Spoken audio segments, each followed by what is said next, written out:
I mean, what? People going crazy over this? I mean, really, it looked like cracked off pieces of soap.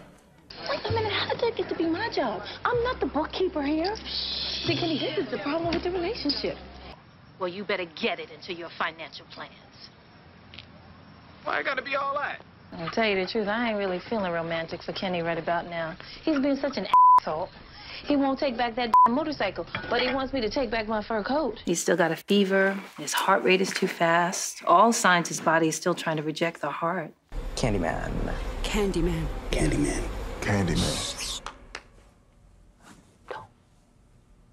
Don't say that. We're going to talk about the legacy of intergenerational racism and the trauma of that, and how this movie speaks to that, how it's done so brilliantly, the way Nia DaCosta has directed to entertain the audience of Black people in particular, but not re-traumatize us, in the telling of that. So it's a good old, tried and true horror film. But the most terrifying thing is the legacy of racial violence against Black people. That's the thing that I walk away from, because we know when we leave the theater that nobody really was killed in the making of the movie. But we know that some of the systematic forms of violence, whether that be gentrification, a sort of recolonization of Chicago and other cities around the country, that's real talk, and that's really happening. It begs the question, how safe are we in this country? What happened to Vanessa Estelle Williams after Soul Food?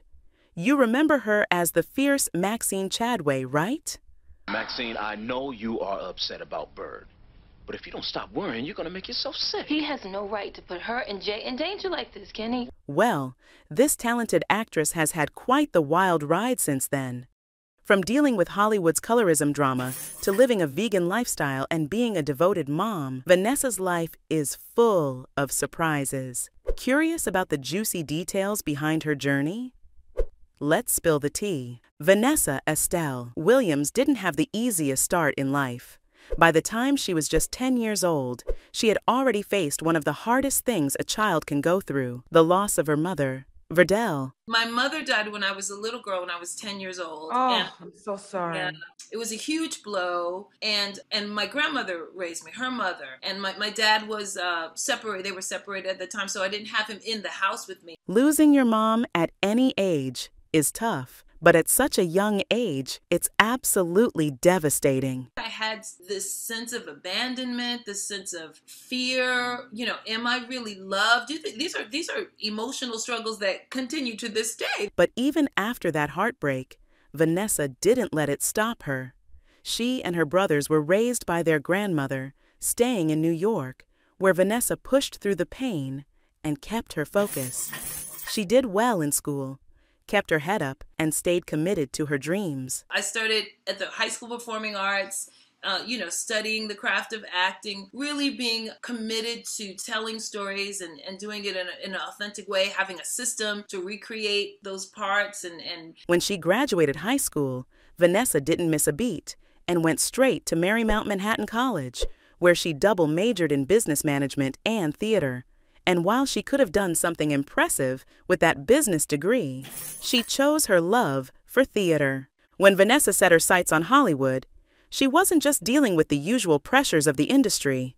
Nope, she had an unexpected curveball thrown her way. Another Vanessa Williams. And not just any Vanessa, but former Miss America and actress Vanessa L. Williams. Yep, same name, same birth year, and both talented actresses. Talk about confusion. Because of Screen Actors Guild SAG rules, which don't allow duplicate stage names, there had to be a compromise. Even though Vanessa Estelle registered the name Vanessa Williams first, the former Miss America added the L to her name for acting credits. As if things couldn't get more tangled, both actresses ended up starring in Soul Food, Vanessa L. in the 1997 film, So sorry. Get out! and Vanessa Estelle in the TV adaptation. Hollywood arbitration eventually ruled that both could keep the professional name Vanessa Williams. So if you ever found yourself wondering who was who, don't worry, you weren't alone. When Vanessa Estelle Williams took on the role of Maxine Joseph Chadway in Soul Food, she wasn't just playing a character, she was bringing the real drama. Hey, Mom. Hey, you too. I was just checking to see if you needed anything. Maxine wasn't just any sister. She was the strong-willed middle child who could dish out some tough love, but always had her family's back. And in classic TV drama fashion, she even married Kenny. Yep, her sister Terry's ex-boyfriend. Baby, why not? We got money, and I am sick of arguing with you. You can imagine how that went down. Together, she and Kenny had a son, Ahmad, and they navigated the ups and downs of life, love, and all that messy family business. For 5 seasons, she delivered performance after performance that kept fans glued to their screens. Bird, this is Terry and Maxine. Where the hell are you? Maxine was relatable, flawed, and unforgettable, and Vanessa owned every bit of it. But hold up. Before Vanessa was stealing the show in Soul Food, she officially kicked off her acting career in 1989 with appearances in The Cosby Show and Law and Order. Not too shabby for a start. But her big break came in 1992 when she landed the role of Rhonda Blair, the first and only black regular character on Melrose Place. Carrie? Something wrong? Would you come in here for just a sec? Now, Melrose Place was all about high drama, but behind the scenes, it seems the writers just weren't sure how to handle a black character. Vanessa was written off after 1 season, and she didn't hold back on calling out the lack of effort. They didn't make the effort to equip themselves to write for a black character, either by hiring a black writer or asking me things, she later said. From there, she kept the ball rolling with guest spots on NYPD Blue and Living Single before landing a juicy role as a series regular in the ABC legal drama Murder One, 1995-1996. The show gave Vanessa her first NAACP Image Award nomination for Outstanding Supporting Actress in a Drama Series. And speaking of hits, have you seen her in American Horror Story? When you first got taken, I thought she was the one who did it. Helen. Yep, she went full horror queen and absolutely nailed it. Fans, both the day ones and the new crowd, couldn't get enough of her. And then came Soul Food, the role that would change Vanessa Estelle Williams' career forever. In 2000, she was cast as Maxine Chadway. Son, we value your opinion, but how you present it can be just as important if you want to be heard. In the TV adaptation of the 1997 film, alongside Nicole Ari Parker and Melinda Williams. You see, Soul Food was a total game changer, serving up the warmth of family dinners and the drama of life right in our living rooms.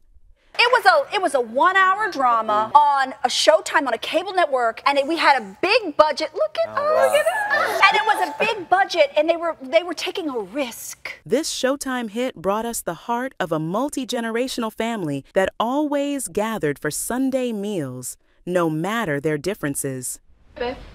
Oh, full of surprises. You know, Burke Willis Atlanta is about as old school as the law firm can get. How was your trip to get Kelly? Great. Going to get my baby girl? It was the best thing we did in a long time. Premiering when stories about black families were almost non-existent, and with a cast of mostly unknowns at the time, the show quickly won hearts, proving that viewers were hungry for authentic narratives that reflected their lives. And so we were insular and insulated with each other, and got to do the work and then come home and see like the big splash we had become. And so it was really amazing. With 5 unforgettable seasons, Soul Food not only kept us entertained, but also paved the way for today's all-black cast hits like Power, All American, and Empire. The show ran until 2004, and it became the longest-running drama with a predominantly black cast in American primetime TV history. Now that's something to brag about.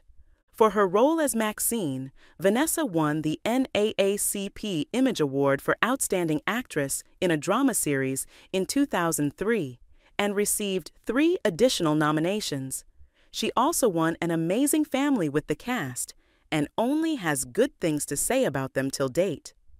She was great, and it was marvelous to get to work with, my sisters, Melinda Williams, Corey Parker, those fine brothers, Darren DeWitt Henson and Rockman Dunbar and Forrest Kojo, Nicole's husband. That was a really great family. Sort of time we all became a creative family, and we still remain really close, and it was marvelous. Over the years, she's continued to pop up in smaller productions. But her return to Candyman in 2021 proved she still got it. When you first got taken, I thought she was the one who did it. And got an audition the old-fashioned way and booked Candyman, and it became this iconic film that I had no idea. Listen, I'm just trying to stay working. When it comes to making an impact on the big screen, in 2020, she played a woman in a same-sex relationship in The L Word, Generation Q. A role that was initially a bit of a challenge for her. In an interview with Jasmine Summers, Vanessa opened up about stepping into this new territory.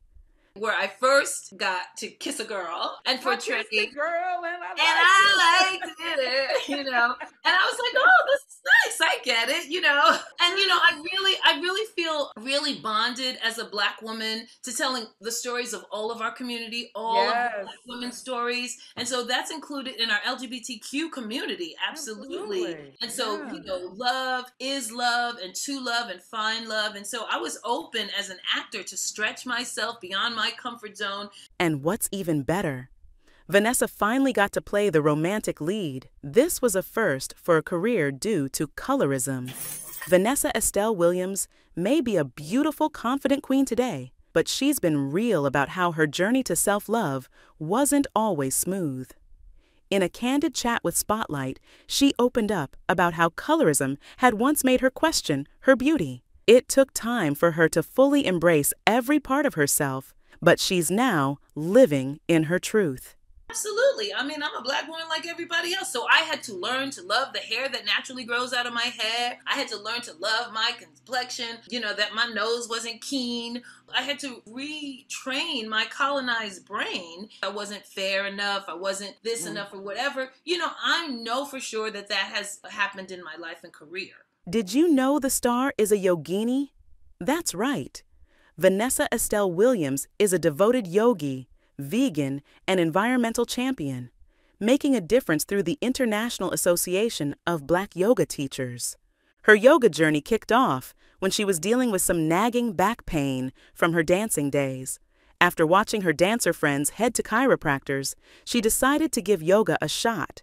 After her very first class, she thought, "Oh my God, I will never have to go to the chiropractor again." And just like that, she was hooked. Through her practice, Vanessa found herself surrounded by an amazing community of fellow yogis. One of her best friends, Bonnie Turnpin, who's also an incredible actress, introduced her to a unique teacher training program. That's where she met Krishna Kaur, a fantastic instructor with a fresh approach that even included fasting. Krishna reached out to Vanessa, inviting her to be a spokesperson for a special project in Ghana back in April 2007. And get this, Vanessa's kids have never had meat. That's right, she rocked a vegan pregnancy, and her children are full-on vegans too. While Vanessa and her husband grew up with traditional American diets, she's been living the vegan life for more than 20 years, and her husband joined the club way before her. My lifestyle, I've been a vegan all these years, since the early 90s, and for sure that's been my fountain of youthfulness. Yeah, being able to eat without, so it's having a jump start on like not having toxins and those kinds of things enter my body alleviates a lot of health issues that plague Americans in general, and certainly plague our culture tenfold. Now let's dive into their love story. Did you know they eloped? That's right. Vanessa and her husband, Andre Wiseman, couldn't wait to say, "I do." So they took the plunge back in 1992 in a whirlwind romance. Sure, like any couple, they've had their share of drama, including Vanessa filing for divorce twice, with a split in 2018. But through the ups and downs, they are the proud parents of two amazing sons, Omar and Hailey, who are truly the light of her life. Omar came into the world in 1997 and Hailey followed in 2003. Now that they're all grown up, you might think Vanessa's natural mom instincts would fade, but nope. That maternal intuition is here to stay. Who knows? Maybe their sons have decided to explore other diets now that they're adults. From championing social causes to breaking boundaries in Hollywood, Vanessa continues to shine, proving that there's nothing she can't tackle. On the BET channel, the 61-year-old took a moment to speak about something close to her heart, voting. That it's important that we vote. That as complacent or as maybe not so thrilling as the candidates may be, we definitely have to vote for our best interests and our consciousness. We can't vote for a felon. It's just that simple. No felons in the White House. That's right. With decades in the public eye, Vanessa still looks as amazing as ever. Is it due to her super healthy lifestyle? Or is it thanks to her $2 million net worth sitting in the bank? Who knows?